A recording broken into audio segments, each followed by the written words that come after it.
Have you ever been in an argument where your heart was pounding, your voice rising, trying so hard to prove your point, to be heard, to be right, and yet, no matter how loud you got, it only made things worse?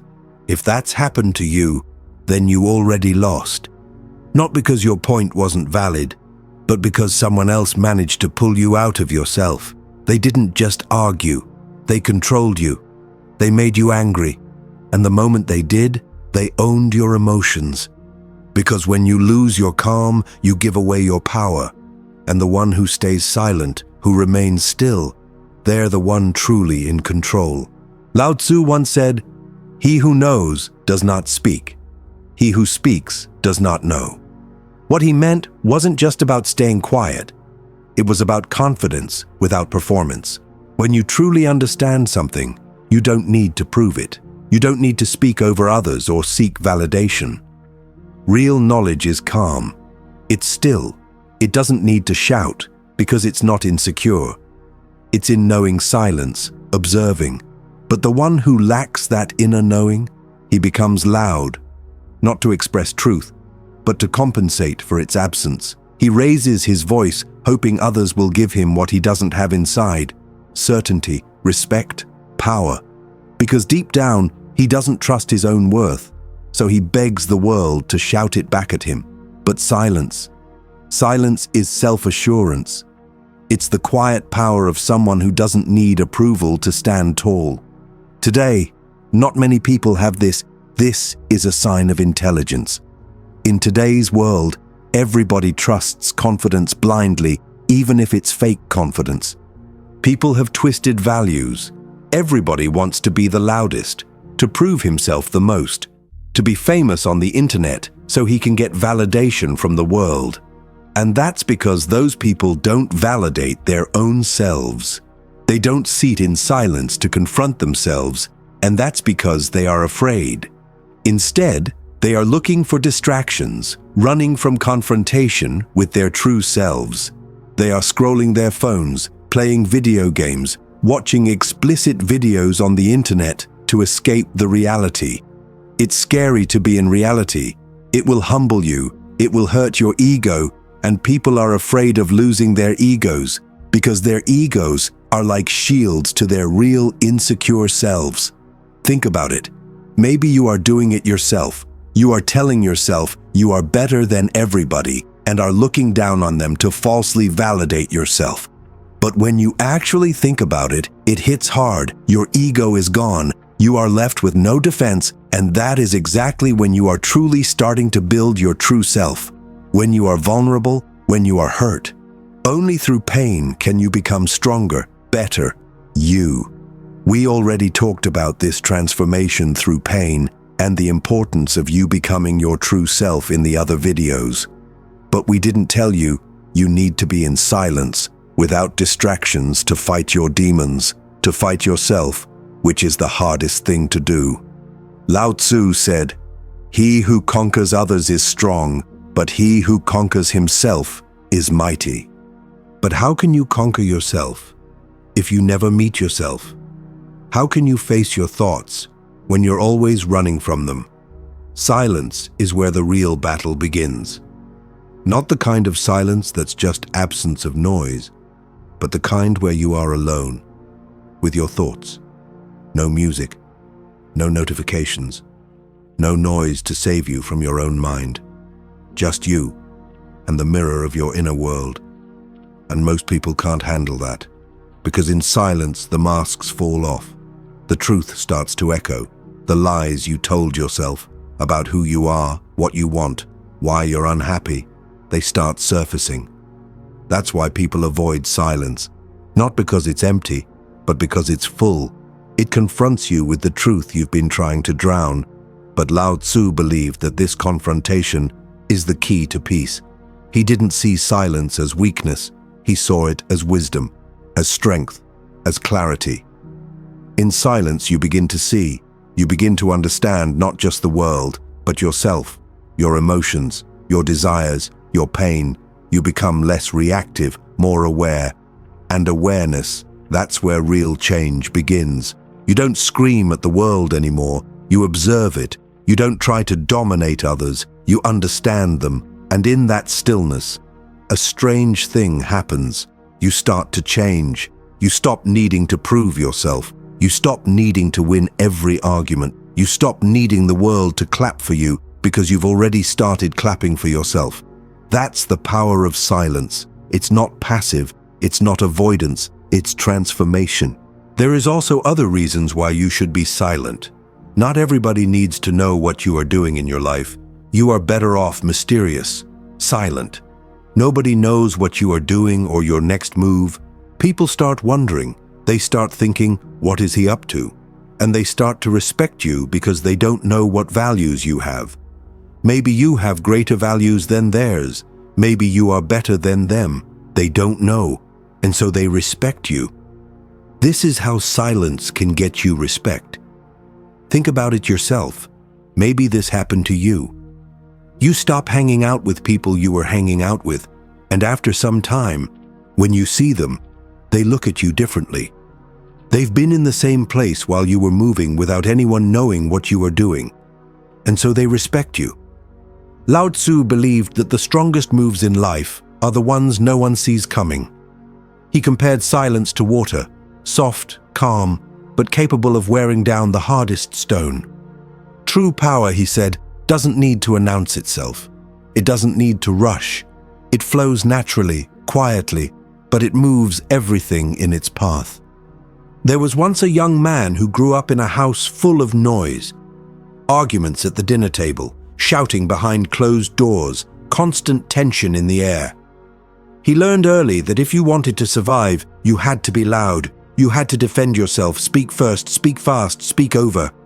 Silence in that home wasn't peace, it was danger. It was the silence before the storm. So he became sharp with his words, quick to react, always ready to defend, attack, argue. And it followed him. Into school, into relationships, into his adult life. Every disagreement felt like war.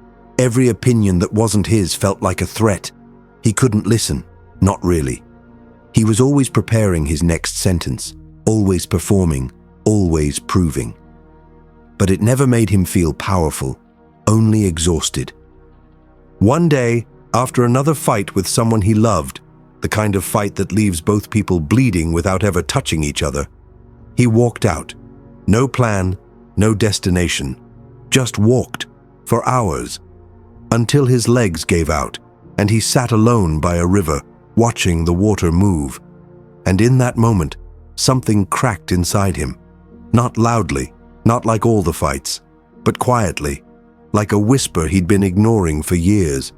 He realized he was tired of his own voice, not just the one that came out of his mouth, but the one in his head, the one that always had to be right, the one that replayed arguments in his mind, the one that feared being wrong more than being alone, the one that didn't know how to sit still.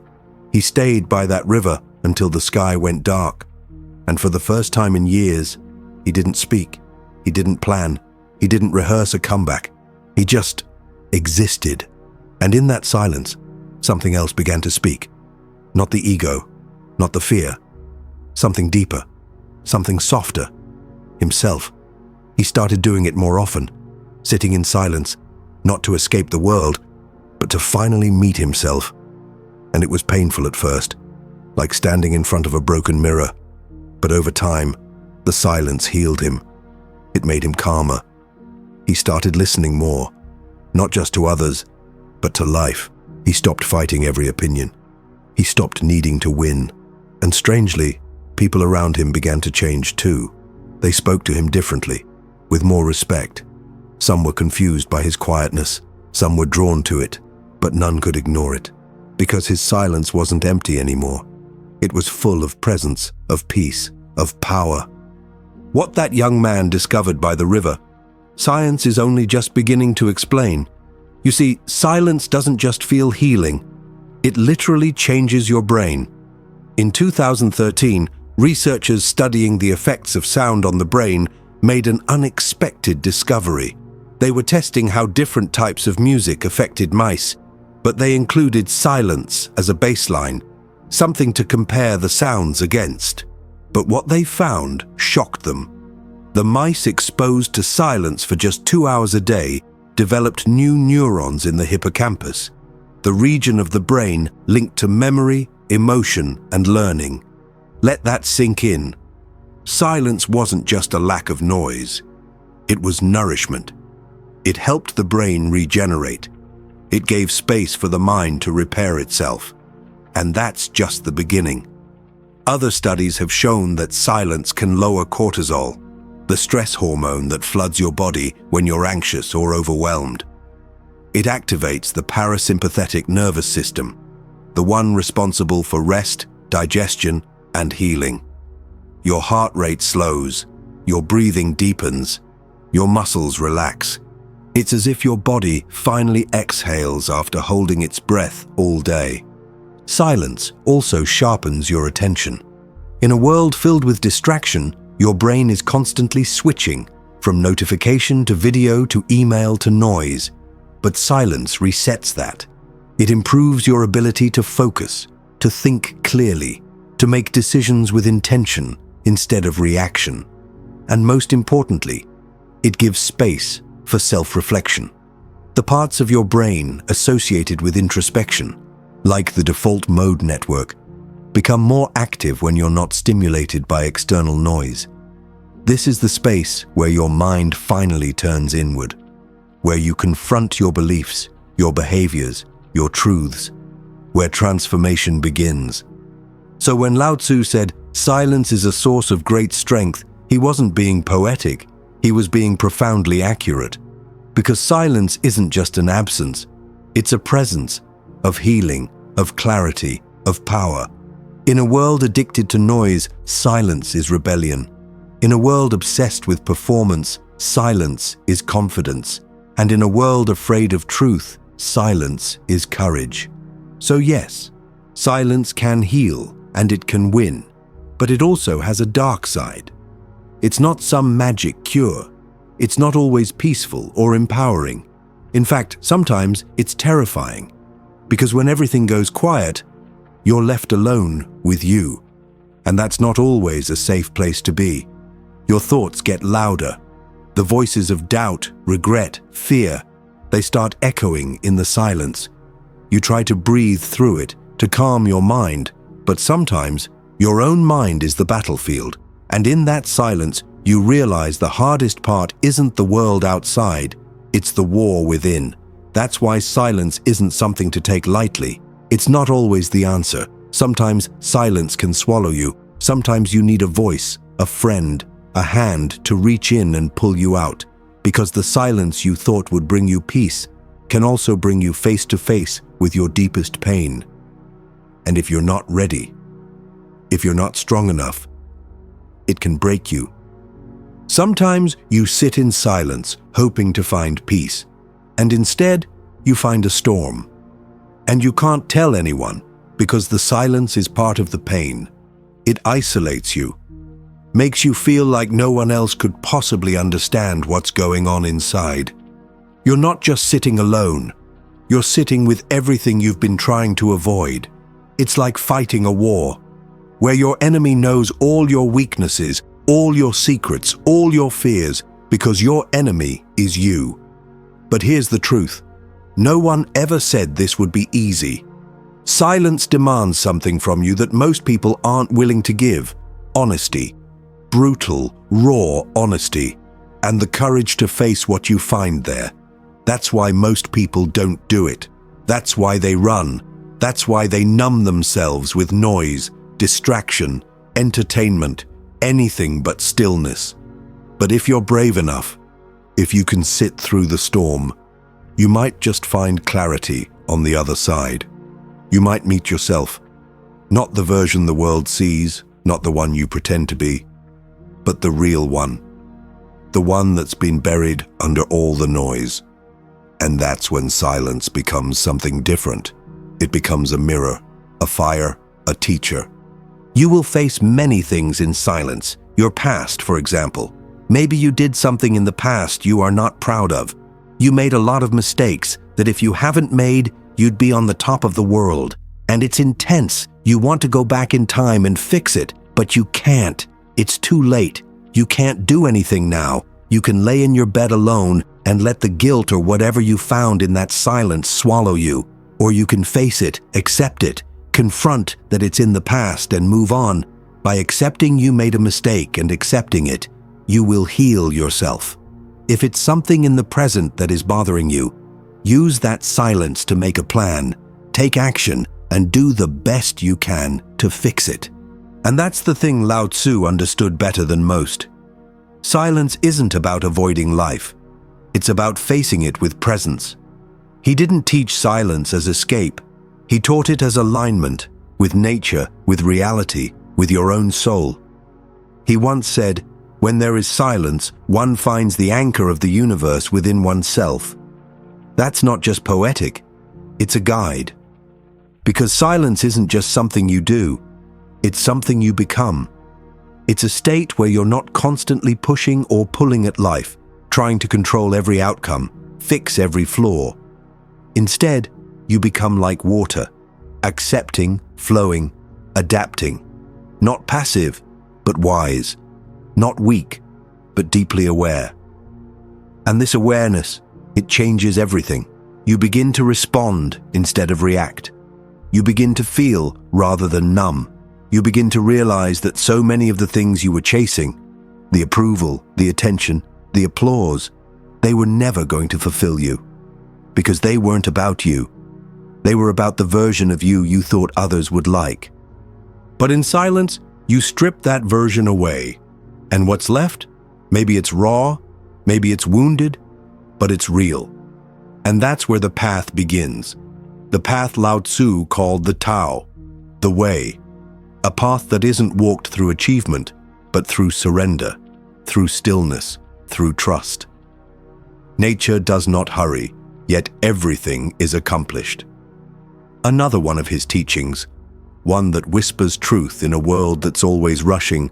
We're so afraid of falling behind, of being forgotten, of not making it. But Lao Tzu reminds us, the tree doesn't rush to grow, the river doesn't force its direction. And yet, everything happens in time. When you learn to sit in silence, to trust the process, even when it's painful, even when it's unclear, you begin to live more naturally, more truthfully. You stop forcing life to happen, and you let it unfold. That's what silence teaches you, to let go of the noise, the chase, the ego, the illusion of control. It teaches you to listen to the world, to yourself, and to something even deeper. The quiet rhythm of existence that's been playing underneath the chaos all along. But silence doesn't just change how you see the world. It changes how the world sees you. Lao Tzu believed that when you embody stillness, people can feel it, even if they don't understand it. They sense something different about you. You become the calm in the room full of chaos. You speak less, but when you do, people listen. Why? Because silence sharpens your words. You stop wasting them. You only speak when it's needed, and that gives your voice weight. In a world drowning in noise, a whisper carries more power than a scream. The sage does not speak unless it is necessary, Lao Tzu wrote. He speaks little. When his words are finished, all is silent. That's influence. That's leadership. The kind that doesn't demand attention, but naturally draws it. And there's something else, something subtle but powerful. Silence gives you back your energy. When you speak constantly, argue, defend yourself, explain who you are, you're leaking energy. You're trying to convince the world of your worth. But when you learn to sit in silence, you stop outsourcing your value. You stop chasing validation. You start living from the inside out, not the outside in.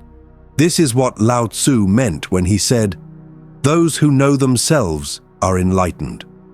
You stop being at the mercy of every opinion, every judgment, every comment.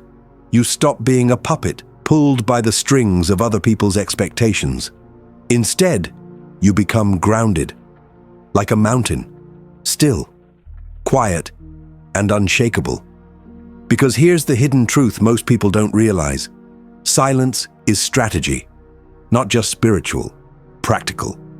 When you speak too much, you reveal your emotions, your intentions, your weaknesses. But when you hold back, you learn, you watch, you gather information others miss because they're too busy talking.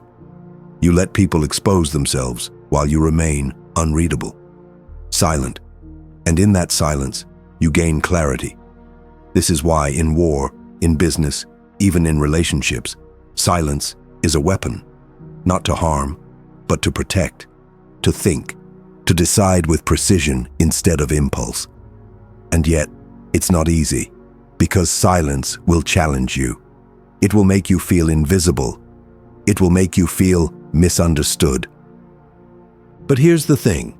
Your soul doesn't need to be understood by everyone. It needs to be known by you. And when you know yourself, you stop explaining yourself. Because real peace isn't when people stop judging you. It's when their judgment no longer controls you. Lao Tzu said, "Care about what other people think, and you will always be their prisoner." Let that sink in. If you live your life trying to be understood, liked, praised, you've already handed over the key to your inner freedom. But when you return to silence, you take it back. You stop performing, you stop proving, and you start living. There are many examples of silence as power. Nelson Mandela. When Nelson Mandela was asked what made him such a great leader, he told a story from his childhood. His father was a tribal leader, and Mandela often sat in on community meetings. He noticed something. His father always spoke last. First, he let everyone else speak, patiently, silently, and only then shared his thoughts. That silence wasn't weakness, it was strategy. It built trust, it made people feel heard, and it allowed Mandela to understand everyone's perspective before making a decision.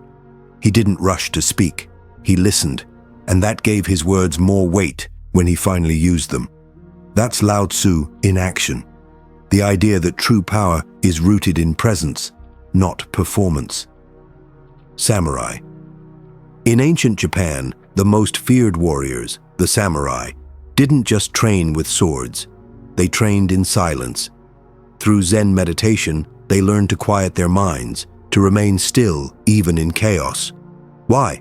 Because they believed the real battle was not with the enemy, but within the self.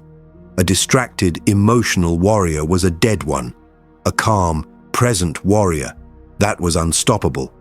The idea is that mastery doesn't come from more effort. It comes from effortless presence. In this way, silence was not passive. It was the core of their discipline, their strength, and their fearlessness. Steve Jobs, one of the most influential minds of the modern era, was known for his obsession with simplicity and silence. He practiced Zen meditation and was famous for taking long walks in silence before making important decisions.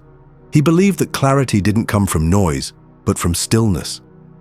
That creativity wasn't born from chaos, but from emptiness. In fact, much of Apple's minimalist design comes directly from Jobs' belief in less is more, a Taoist principle. He once said, "It's only by saying no that you can concentrate on the things that are really important." That's the wisdom of silence. Saying no to noise, yes to focus. We live in a world that praises extroversion, loud voices, personal brands, self-promotion.